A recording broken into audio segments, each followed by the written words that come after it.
Hello friends, আমি শিল্পা। আজকে আবার তোমাদের জন্য নতুন একটা রেসিপি নিয়ে আসলাম, ছোটো মাছের ঝাল, পটল আর কারকুল দিয়ে। তার জন্য কী কী লাগছে চলো দেখে নিই আমরা।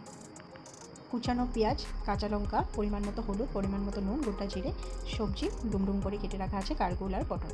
লাগছে ছোটো মাছ, ভেজে রেখেছি আমি। তখন কড়াইটা চাপতাম, পরিমাণ মতো গোটা জিরে দিয়ে দিলাম পেঁয়াজ কুচি, দিয়ে দিলাম লঙ্কা, দিয়ে এটাকে ভালো করে মিশিয়ে নিলাম। তারপর সবজিগুলোকে এক এক করে আমি দিয়ে দিলাম।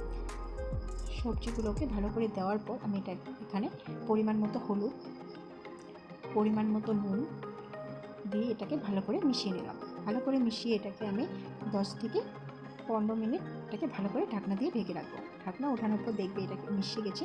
তারপর এটাকে অল্প সময় ভালো করে ভেজে নেবেন। ভাজা হয়ে গেলে ভাজা মাছগুলো ওখানে দিয়ে দেবে। ভাজা মাছগুলোকে দিয়ে অল্প সময় ভালো করে ভেজে নেবে, আবার মিশিয়ে নেবে। মিশানো হয়ে গেলে রেডি আমাদের ছোটো মাছের ঝাল। রেসিপিটা ভালো লাগলে আমাকে কমেন্ট করে জানান। Thank you.